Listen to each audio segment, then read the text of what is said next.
कोई बड़ा दृष्टिकोण रखें और महत्वाकांक्षा हो अच्छा काम करने का, कमजोर नहीं रहने, सेल्फ कॉन्फिडेंस होना चाहिए और नेगेटिविटी की तरफ से थोड़ा सा उदासीन होना जरूरी है। हर चीज में नेगेटिव देखें, हर चीज में कोई साजिश हो रही है, हर चीज में कोई खराब हमारे खिलाफ सोच रहा है, सबसे सोचने से दिमाग खराब होता है, उसका सोल्यूशन नहीं है, ठीक है। और ये सब कहने के बाद यही कहूँगा कि मेरा पूरा कोशिश और पूरा मेरा कमिटमेंट है कि इस विश्वविद्यालय में छात्र छात्राओं के लिए जो भी संभव हो वो हम करें।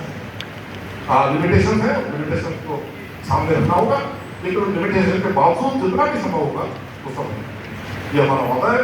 और कम्युनिकेशन में कोशिश करेंगे कि कम्युनिकेशन बनता रहे, बातें होती रहे। मुझे पता है कि आप में से काफी लोगों के पास काफी सवाल होंगे और कुछ पर्चियां भी आई हैं। कौन कोऑर्डिनेटर है? आप करेंगे। Thank you very much.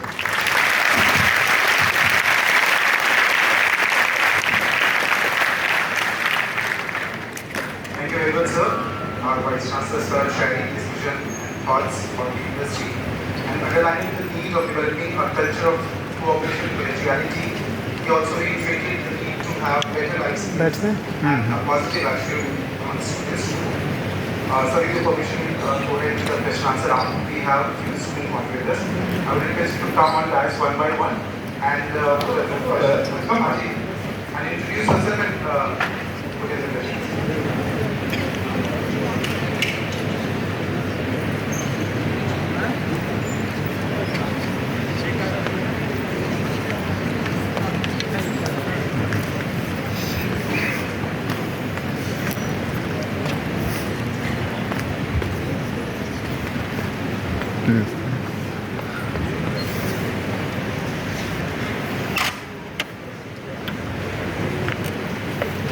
Good afternoon, Honorable Vice Chancellor Sir and all respected teachers who are present here.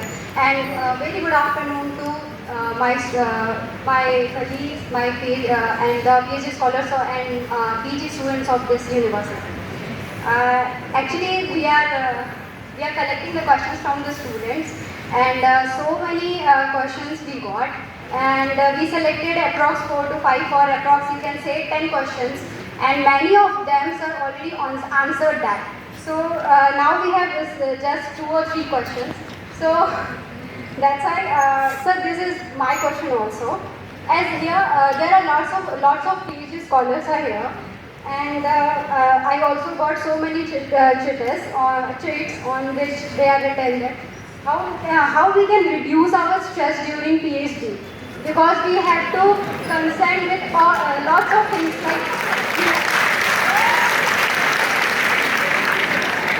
we have to take care of lots of things: guide, lab, instrument facility, even central office. We have to go every time, visit every central office staff to ask where is the paper of my fellowship. And this thing, just these are aids in our PhD, and just because of these extra noises, we could not concentrate completely on our PhD. So this is my question: how we can reduce this stress from our PhD? तो आपके question के 2 part हैं। एक है कि कैसे हमें central office में अपनी फेलोशिप के लिए नहीं जाना। आप में से कितने लोग ऐसे हैं जो सेंट्रल ऑफिस में अपनी फेलोशिप के लिए गए हैं?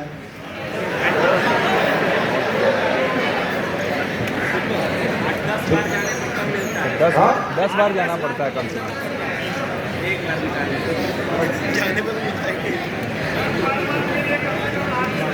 ऑलराइट, आप सब लोग आज मेरे सामने शपथ खाएं कि अपनी फेलोशिप के लिए सेंट्रल ऑफिस नहीं गए। और अगर आप ये करेंगे तो सेंट्रल ऑफिस से फेलोशिप आनी शुरू हो जाएगी, क्योंकि सेंट्रल ऑफिस का जो बाबू है वो सोचता है कि जिसको जरूरत है वो आ ही जाएगा, है ना? नहीं सर, कहाँ जाएंगे? फोन करके भी बुलाते हैं।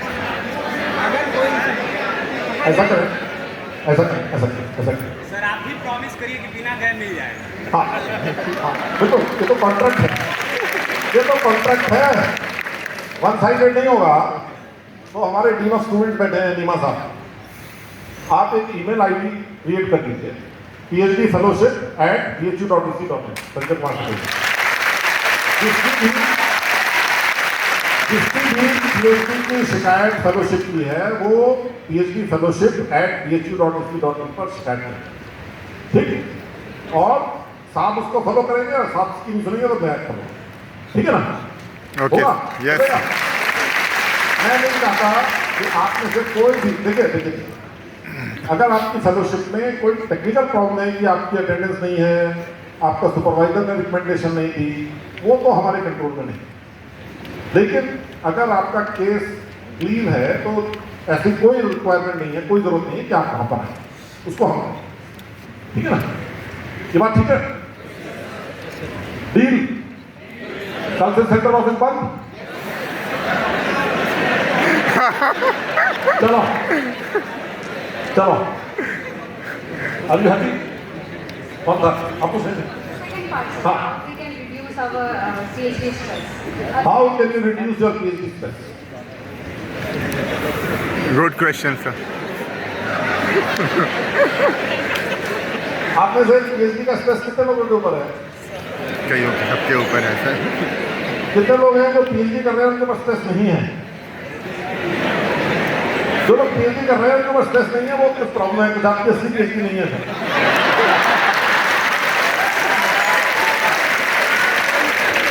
PhD का नाम ही स्ट्रेस है मेरे दोस्त, बिना स्ट्रेस के PhD नहीं होगी। मैं बताऊं आपको,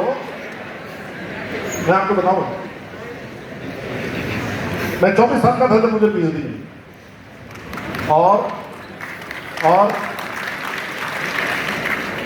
मैंने आपको बताया कि अमेरिका गया तो इंग्लिश सुननी नहीं आती, पढ़नी आती, इंग्लिश समझनी नहीं आती। और मेरे PhD के सुपरवाइजर ने कहा ये लाइब्रेरी है और इसमें अर्थक्वेक इंजीनियरिंग का कोई भी टॉपिक ढूंढ लो जिस पर PhD करते हैं। तो अगले 6 महीने तक मैं सुबह से शाम तक PhD की टॉपिक ढूंढते हुए लाइब्रेरी में आर्टिकल्स पढ़ता था। 6 महीने तक सुबह से शाम तक। और मेरे तो दोस्त मुझसे पूछते थे कि किस टॉपिक पर PhD कर रहे हो, तो मैं कहता था मैं PhD टॉपिक ढूंढ रहा हूँ। तो वो सब मेरे ऊपर हंसते थे, यार ये तो लगता है रुड़की से आया है, रुड़की से आते नहीं थे तो अमेरिका में पढ़ने के लिए, बहुत कमाते थे, सब IT से आते थे। तो यार ये तो पैदल है, इसकी PhD करनी नहीं है ना। तो 6 महीने बाद हम प्रोफेसर साहब के पास गए, बोले क्या? मैंने कहा साहब ये 6 टॉपिक के बारे में सोच रहा हूँ, बताओ। तो जब 6 टॉपिक के बारे में बताना शुरू किया तो समझ में आ गया कि 4 टॉपिक तो बिल्कुल पैदल है, उसमें कोई जान नहीं है। तो मैंने कहा साहब ये तो टॉपिक थोड़े बेटर लग रहे हैं, बात करते करते आपसे समझ रहा, बोले हाँ। तो मैंने कहा कि 2 के बारे में सोच के फिर से आता हूँ, बोले। तो फिर 1 महीने बाद मैं गया, उन 2 के बारे में बात करनी शुरू की। तो मैंने कहा इसमें से एक में जान नहीं लगी, एक ठीक लगा। बोले हाँ मुझे भी एक।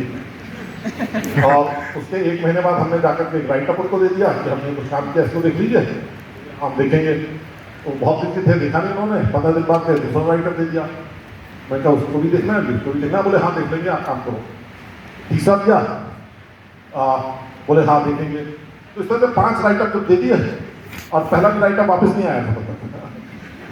तो बोले काम अच्छा कर रहे हो, अब लिख डालो, PhD हो गई। देखिए कोई गलत बात है कि लिखने में 1 साल लगा, क्योंकि अंग्रेजी लिखने नहीं आती। मैं सीरियसली कह रहा हूँ, अंग्रेजी लिखने नहीं आती। 1 साल लगा मुझे PhD लिखने। जब मेरी प्रॉब्लम सॉल्व हो गई उसके बाद 1 साल लगा मुझे अंग्रेजी लिखने नहीं आती, ठीक है ना। तो देखिए थोड़ा स्ट्रेस तो होगा, और वो तो स्ट्रेस था मेरा 6 महीने जब मेरे पास कोई थीसिस टॉपिक नहीं था, उससे बढ़िया ट्रेनिंग मेरी हो ही नहीं सकती। क्योंकि लाइब्रेरी में जाकर खूब पढ़ा, समुद्र में गोता लगा रहे हैं मोती घूमने के लिए, किस टॉपिक पर रिसर्च हो। इसी तरह से जब इक्विपमेंट खराब हो जाए, जब कोई आर्टिकल के लिए हाथ आउट करनी पड़े, ये भी एक अच्छी ट्रेनिंग है, उसको एक अच्छा तरीके से कीजिए।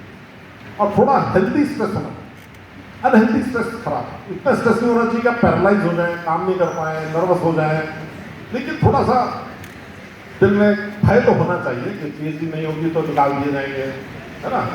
और बिना PhD के जाना पड़ेगा देश। हमें तो ये डर था कि हम विदेश में पढ़ रहे हैं, माँ बाप की नाक कट जाएगी अगर बिना PhD के घर देना, तो ये होना चाहिए। Good morning, sir. Good morning. I am Jay Singh from Institute of Agricultural Sciences. First is the question. for among the students that what is our strategy for the integrated MSc and PhD program in our university? Integrated MSc plus PhD का हमारा क्या plan है, frankly मुझे पता नहीं है क्या plan, पर इसके बारे में विचार किया जाना चाहिए, विचार करेंगे और आगे Straightforward. A very good evening, sir. Myself Shruti Mishra. I'm from Institute of Agricultural Sciences, PhD. So, sir, this question, more than 80% students have asked this question, and this is a very basic thing. Not only from the sides of BHU campus students, but also RGSC South campus. They are asking that the prices of food charge, that is mess bill, is increasing, but the nutritional quality is deteriorating. So, what is your strategy to tackle this problem?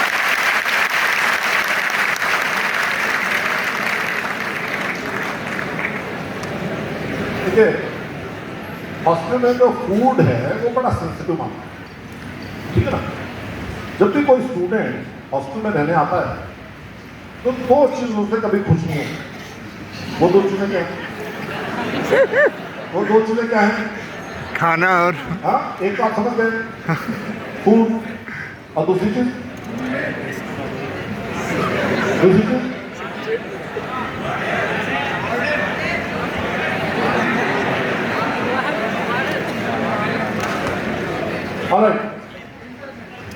दो चीजों से कोई छात्र मेरे time में भी खुश नहीं था, आज का भी नहीं होगा। एक तो खाना, क्योंकि मम्मी से बढ़िया तो खाना कोई दे नहीं, पहली बात। क्या बात है। और दूसरी बात, डॉक्टर और हॉस्पिटल, क्योंकि जब बुखार होता है तो जिस तरह से माँ परवाह करती है आपकी, वो तो हॉस्पिटल में नहीं हो सकती। तो जब आपको बुखार होता है तो आपको लगता है यहाँ का डॉक्टर उतना अच्छा नहीं है जितना हमारे गाँव में, हमारे शहर में डॉक्टर था। ऐसा मेरा भी मानना है, जब मैं स्कूल था मेरे साथ ये था। तो पहली बात तो ये है। दूसरी बात ये है कि खाने के चार्ज तो बढ़ेंगे, तो महंगाई बढ़ेगी तो बढ़ेगी, उसका कोई इलाज नहीं है। राष्ट्रीय पढ़ाई जो बढ़ना है राष्ट्रीय तरीके से, वो हमें एक्सेप्ट करना पड़ेगा। हम ये नहीं कह सकते कि जितने रुपए का खाना 10 साल पहले मिलता था उतना ही आज मिलना चाहिए, वो संभव नहीं है, कोई तरीका नहीं है, ठीक है ना। लेकिन उतने पैसे में क्या हम बेटर खाना मिल सकता है, इसके विषय में बात करें। इसके विषय में वार्डन्स और स्टूडेंट्स को मिल करके काम करना होगा कि किस तरह से हम अपने मेस को बेटर चलाएं और उतने ही पैसे में more nutrition, better food, less wastage, इन सबको मिल करके करना। सर सब्सिडी जॉइंट प्रोजेक्ट होगा, ये वाइस चांसलर या डीन ऑफ स्टूडेंट या हॉस्टल कोऑर्डिनेटर अकेला नहीं कर पाएगा। इसमें छात्र छात्राओं की भागीदारी होनी चाहिए, वार्डन्स की होनी चाहिए, और जो मदद हम, जैसे डीन ऑफ, हमारे नए डीन ऑफ स्टूडेंट आए मेरे पास, बोले साहब हमारे बहुत सारे हॉस्टल्स में का सिलेंडर यूज होता है, ठीक है ना। अब वो गैस का सिलेंडर तो महंगा है, पाइप गैस तो नहीं हो, तो हमने कहा पाइप गैस लगा नहीं। तो अगर हम गैस के सिलेंडर को पाइप से कनेक्ट कर दें तो हमारा शायद खर्चा थोड़ा बचेगा। वो जो बचेगा उससे हम थोड़ा कहीं पर दाल में या पनीर में कहीं बढ़ोतरी कर सकते हैं।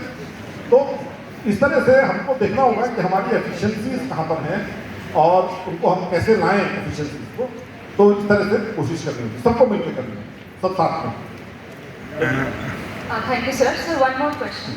Sir, as you have started this fellowship, Teach for PhD fellowship, sir, some PhD scholars are asking, is there any scope to start something like, as we see in IITs, you are also related to IITs, so is there any scope to start some teaching assistant job with stipend while doing PhD? बहुत अच्छा, बहुत अभी हमारे registrar साहब और हमारे कोशिश कर रहे हैं कि दिशा में थोड़ा आगे बढ़ा जाए। जैसे कि उदाहरण के लिए हम एक्सपेरिमेंटल तरीके से चाहते हैं कि हमारे जो हॉस्टल्स हैं, उन हॉस्टल्स में मान लीजिए 200 लड़कियां रहती एक हॉस्टल, तो क्या हम 200 हॉस्टल की 200 लड़कियों में से 2 या 3 या 4 लड़कियों को सेलेक्ट करें केयरफुली, जिनमें वो क्वालिटीज हो जो मैंने थोड़ी देर पहले बताई, और उनको हम ये कहें कि शाम के टाइम पर, रात के टाइम पर अगर कोई भी परेशानी हो तो आपकी जिम्मेदारी है। अगर किसी लड़की को बाहर जाना है, अंदर आना है, तो आपसे परमिशन नहीं, और उसके बदले में हम उनको एक मंथली स्टाइपेंड दें, मंथली फेलोशिप दें, मंथली ऑनरेरियम दें। इसी तरह का हम PhD स्टूडेंट को क्लास में या और जगहों पर यूज़ कर सकें। ये बहुत अच्छा आइडिया है, इसको करना चाहिए, इस पर और काम करेंगे। अभी हमारे रजिस्ट्रार साहब और टीम साहब मिलकर के अभी 2 हॉस्टल में 2 या 3 हॉस्टल में कोशिश कर रहे हैं कि एक अनुभव, देखिए इसमें क्या होता है, इसमें सबकी भागीदारी होती है। मान लीजिए उन्होंने शुरू किया 2 हॉस्टल में और वो दोनों हॉस्टल में जो लड़कियों को सेलेक्ट किया उन्होंने अच्छा व्यवहार नहीं दिखाया तो स्कीम खत्म हो जाएगी, फिर वो आगे नहीं बढ़ेगी। और दोनों में हॉस्टल में अच्छा अनुभव रहा तो हम कहेंगे अच्छा है और फिर 8 में अच्छा रहेगा तो हम कहेंगे बाकी सब में कर दो। तो धीरे धीरे इसको करेंगे और ये बड़ा अच्छा आइडिया है कि हमारे PhD स्टूडेंट्स हैं उनको हम किसी भी तरह से एंगेज करें और extra fellowship. Thank you, sir. Good afternoon to one and all present here. Sir, there is a request from most of the students, sir, to increase the sitting space in Central Library and to extend the reading hour span in Central Library, sir. बिल्कुल ठीक है, central library में reading hours तो काफ़ी बढ़ा था। Reading hours study hours तो उसमें 8 से 5 है, हाँ 8 AM to 5 PM है, 8 AM से 5 AM तक है। ये साइबर लाइब्रेरी के लिए ऐसा सेंट्रल में बढ़ाना 9 से। अच्छा देखिए लाइब्रेरी साहब क्या कह रहे हैं कि मेन लाइब्रेरी में सुबह के 8 बजे से रात के 9 बजे तक और साइबर में सुबह के 8 बजे से सुबह के 5 बजे तक। मेरा ख्याल है काफ़ी है, इसको आप पढ़ाने तो बात कर सकते हैं, कोई दिक्कत, पर उससे ज़्यादा जरूरी वो कुछ और है कि मेरे दिमाग में कि जो हमारी फैकल्टीज़ हैं उसमें जो लाइब्रेरी है एग्रीकल्चर में, लॉ में, मेडिकल साइंस में, MMB में, उनके घंटों को राशनलाइज करना। डिपार्टमेंटल अभी लाइब्रेरी क्या होता है कि वो सुबह 10 बजे खुलती है, 5 बजे बंद हो जाती है। लेकिन कोई भी स्टूडेंट 10 बजे लाइब्रेरी में जाएगा मुझे उसकी उम्मीद नहीं है। तो अगर उसको 10 बजे की 12 बजे खोलें और शाम को 7-8 बजे तक चलाएं तो जो हमारा कर्मचारी है उसको इतने घंटे लगेंगे, हमें एक्स्ट्रा कर्मचारी नहीं लगाने पड़ेंगे और हमारी लाइब्रेरी ज़्यादा देर तक चल सकती है ना। तो इस तरह के कुछ अनुभव हमें करने चाहिए। और उसके अलावा जो हमारे हॉस्टल्स हैं, चाहे वो बॉयज़ हॉस्टल हो, गर्ल्स हॉस्टल हो, उन हॉस्टल्स में भी थोड़ी पढ़ने की व्यवस्था की जाए। कोशिश कर रहे हैं कि कुछ लड़कियों के हॉस्टल शुरू करते हैं क्योंकि उनको रात को लाइब्रेरी में जाने में और आने में ज़्यादा दिक्कत है, तो प्रेफरेंस लड़कियों को देना जरूरी है। तो लड़कियों के हॉस्टल में कुछ कमरों में रीडिंग रूम बनाए जहाँ पर कि कंप्यूटर हो, फर्नीचर हो और जो व्यवस्था साइबर लाइब्रेरी मिलती है वो व्यवस्था उनको लड़कियों के हॉस्टल में होता है। तो इस तरह से पड़ जाएगी, चलेगा। So much, sir. It's an honor to listen you physically. Thank you so much. मानना पड़ेगा कि आपके छात्र छात्राएं जो है काफी। Sir one more question sir. और आपके जो कोऑर्डिनेटर है उनके थ्रू बात करनी पड़ेगी। हाँ सर। आप जो बात करो ना सही बात। सर दिए नाम सर। आप पर्ची दे दो ना इनको। सर दिए सर उनके पास है। Sir this is very serious matter sir. Hindi का स्कूल के सवाल है ना, लेके आओ। ये बात गलत है। एग्जाम खाली हिंदी के क्वेश्चन आए हो, हिंदी के नाम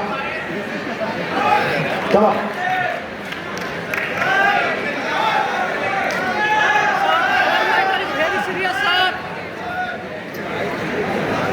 आप वहाँ चले जाते हैं वहाँ पे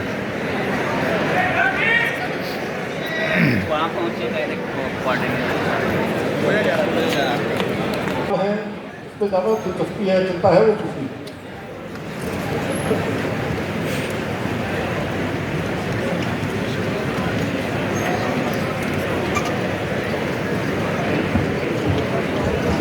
आप लोग सब बैठ जाए कृपया। हेलो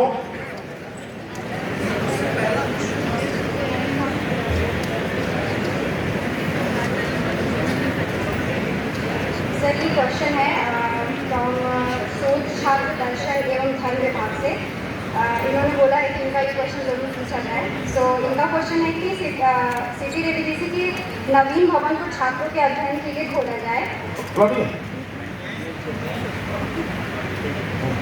और केंद्रीय ग्रंथालय में पुरानी पुस्तकों की जगह नवीन एवं विविध विषयों की अपडेट पुस्तकें मंगाई जाए। दोनों सुझाव बहुत अच्छे हैं। मेरा ख्याल है इस बार लाइब्रेरी का बजट किताबों का बढ़ाया गया था मेरे ख्याल से, तो नई किताबें आएंगी, पर आपको कुछ सुझाव देने हैं तो अपने फैकल्टी में जो लाइब्रेरी के प्रोफेसर होंगे उनको दे दीजिए। और सिटी रेजिडेंसी की जो नई बिल्डिंग उसके बारे में भी थोड़ा आगे बढ़ते हैं। सर विजुअल आर्ट्स के स्टूडेंट्स का ये रिक्वेस्ट है कि उनको प्रैक्टिस के लिए सूटेबल पीसफुल इन्वायरमेंट नहीं मिलता है, तो उसके लिए उनके लिए एक सेपरेट क्लासरूम प्रोवाइड किए जाएँ ताकि वो पीसफुली वहाँ पे रियाज कर सकें।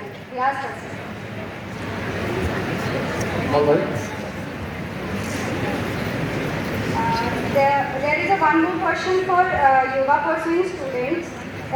They want to request you to make a yoga department separate because it is with some anatomy Lechu campus, so they want to make a different department for yoga.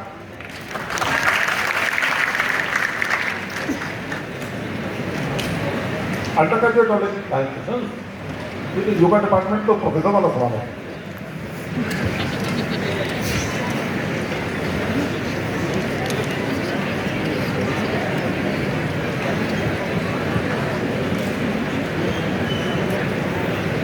Sir ये question I think Birla hostel के students का है। श्रीमान, Birla hostel पर भी थोड़ा ध्यान दिया जाए। रूम में छत और दीवार की सीमेंट गिरती रहती हैं, आंखें खराब हो जाएंगी, पढ़ेंगे कैसे? मेरे ख्याल है ये बिरला के लिए काफ़ी हॉस्टल्स की दशा काफ़ी खराब है, पर काम करना होगा।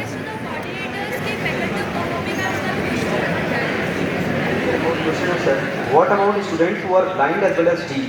This is the question from BA second semester student. What about it?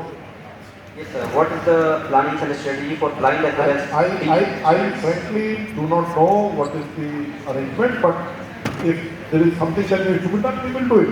We will have to improve the way we are handling the handicapped students. एक और प्रश्न है सर कि संबंधित कॉलेजों में पढ़ने वाले जैसे सर DAV स्टूडेंट्स अगर सर यहाँ आते हैं तो सर उन्हें सेंट्रल लाइब्रेरी और इन जगहों पर सर उन्हें पूरी सुविधा सर नहीं मिलती है, उन्हें सर समस्या का सामना करना पड़ता है। और हेल्थ कार्ड का भी सर, हेल्थ कार्ड का वो बहुत बड़ा इशू है,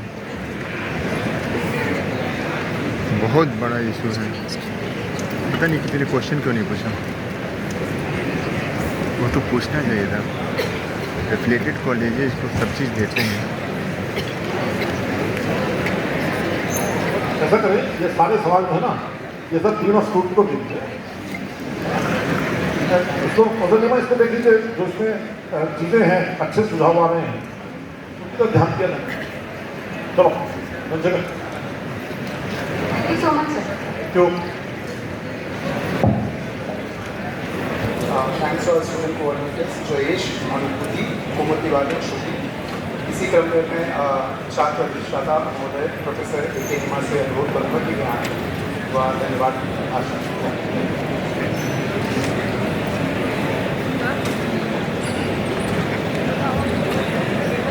Please take your seats, students. Please take your seats. हाँ हाँ हो गया, बिल्ला के लिए तो बड़ा फैसिलिटी।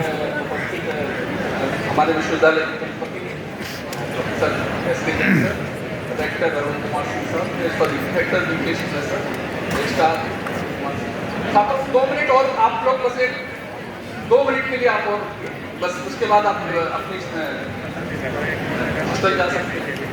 और जैसे कि अभी बहुत सारे क्वेश्चंस जो आ रहे थे उसके बारे में बस मैं एक बात बताना चाहूँगा कि ये अभी जो आज एक संवाद हुआ है, ये प्रारंभ है और इस संवाद को हम लोग कोशिश करेंगे कि आगे भी आपसे एक रेगुलर इंटरवल पर इस तरह के संवाद आयोजित किए जाएं, जिससे कि आपकी जो भी समस्याएं हैं उसको हम लोग सुन सकें और कोशिश करें, अपना भरपूर प्रयास करेंगे कि आपकी जो भी समस्याएं हैं।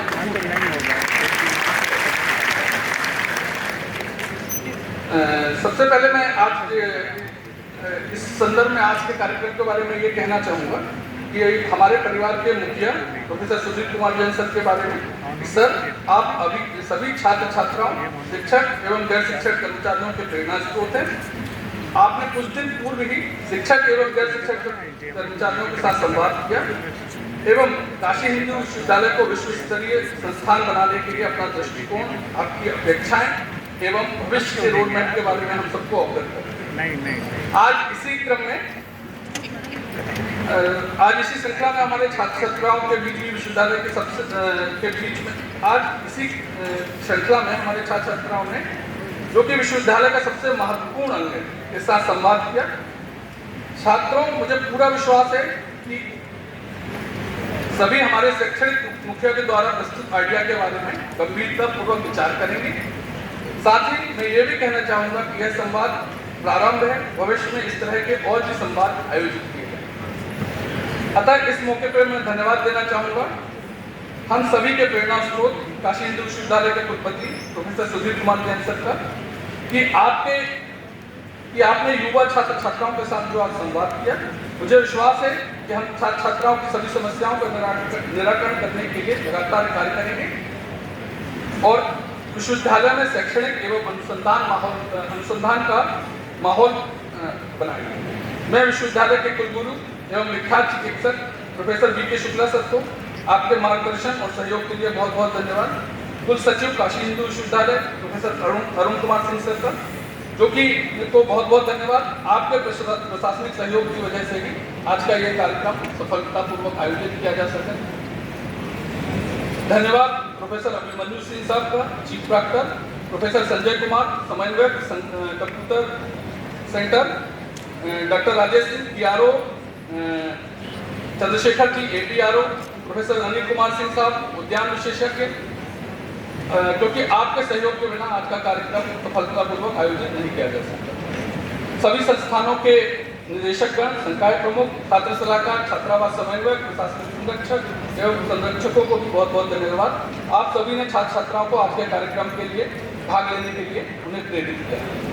मैं इस मौके पर प्रेस एवं मीडिया के लोगों का भी धन्यवाद करना चाहूँगा जो कि आज के कार्यक्रम का कवरेज करने जा रहे हैं। और अंत में हमारे छात्र छात्रा जो कि हम इस भविष्य के नीति निर्माता हैं, वैज्ञानिक हैं एवं इसमें से कुछ छात्र हमारे प्रशासनिक अधिकारी भी बनेंगे जो कि अभी अभी माननीय कुलपति के द्वारा संबोधित किए गए हैं।